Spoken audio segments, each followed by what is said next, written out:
तो दोस्तों आज हम लेके आए हैं देश दुनिया की तमाम ताजा बड़ी खबरें। सबसे पहली बड़ी खबर में आपको बताएंगे दोस्तों, चुनाव से पहले आपका बड़ा आरोप, कहा बीजेपी ने संजय सिंह की पत्नी का वोट काटने का दिया आवेदन। उत्तर प्रदेश में मंदिर मस्जिद विवाद को तूल ना दें, आरएसएस प्रमुख मोहन भागवत ने किया आगाह। जम्मू कश्मीर में साल 2024 में सुरक्षा बलों ने ढेर किए 75 आतंकी, जिनमें 60% थे पाकिस्तानी।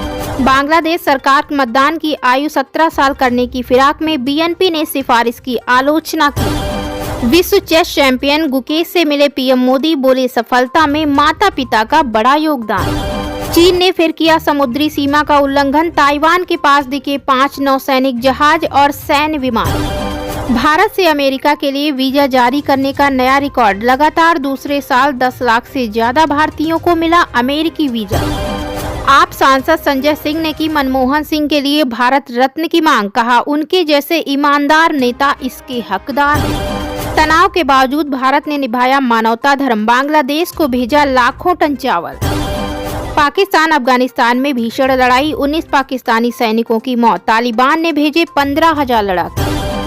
भजनलाल सरकार ने खत्म किए 9 जिले तो भड़की कांग्रेस। तो दोस्तों सभी खबरों को आपको एक एक कर बताने वाले हैं, इससे पहले वीडियो को लाइक और चैनल को सब्सक्राइब तो इसी बीच बढ़ते हैं दोस्तों अपनी पहली खबर की ओर। साल 2024 में सुरक्षा बलों ने ढेर किए 75 आतंकी, जिनमें 60% थे पाकिस्तानी।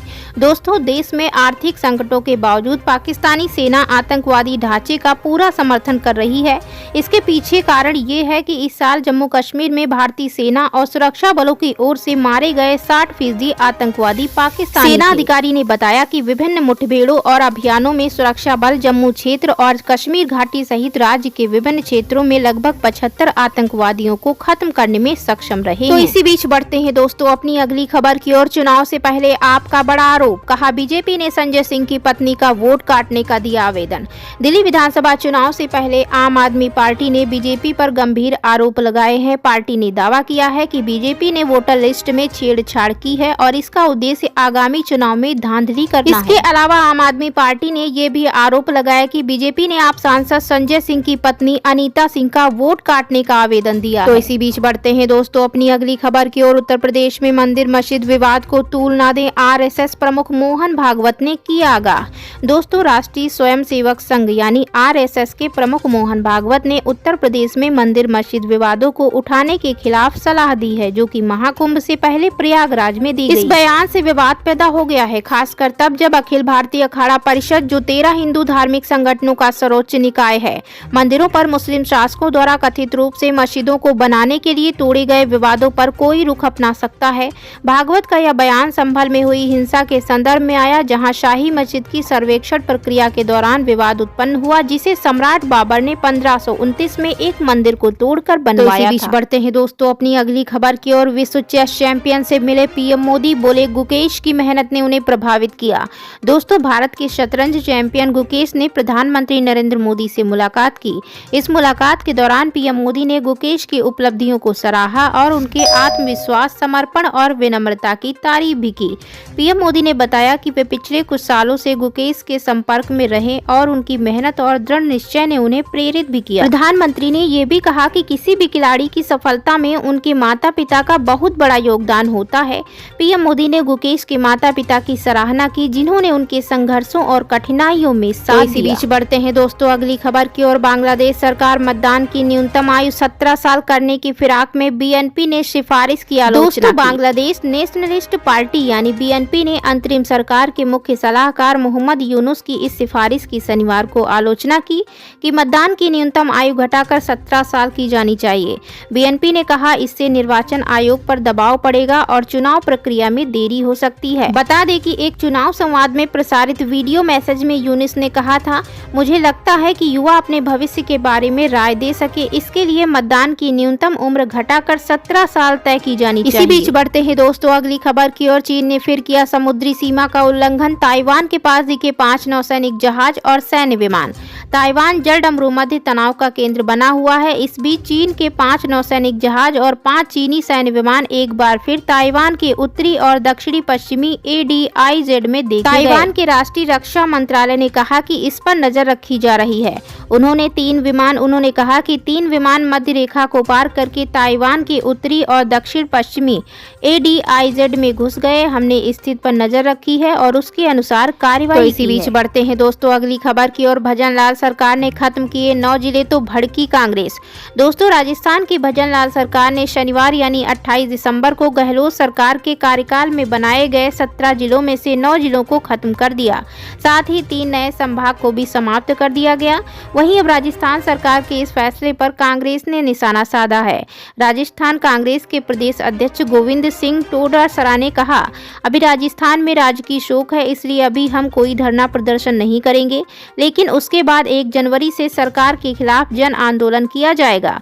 जरूरत पड़ेगी तो कोर्ट का भी सहारा लिया जाएगा। ये सरकार ने गलत निर्णय लिया है, इसका विरोध किया जाएगा। उन्होंने कहा कि आने वाले दिनों में सरकार के खिलाफ ऐसा आंदोलन किया जाएगा कि सरकार को मजबूर होना पड़ेगा। जिन जिलों को रद्द किया गया है उन्हें फिर बनाना पड़ेगा, क्योंकि कई जिलों में प्रशासनिक काम शुरू हो गया है, इसलिए अब उन जिलों को खत्म करना दुखद है। डोटासरा ने कहा कि हमारी सरकार आएगी और हम नए जिलों को फिर से बहाल करेंगे। वहीं राजस्थान के नेता प्रतिपक्ष टीकाराम जूली ने कहा कि सरकार के निर्णय के खिलाफ सड़क से सदन तक नहीं छोड़ने वाले। इसी बीच बढ़ते हैं दोस्तों अपनी अगली खबर की ओर। पाकिस्तान अफगानिस्तान में भीषण लड़ाई, 19 पाकिस्तानी सैनिकों की मौत, तालिबान ने भेजे 15,000 लड़ाके।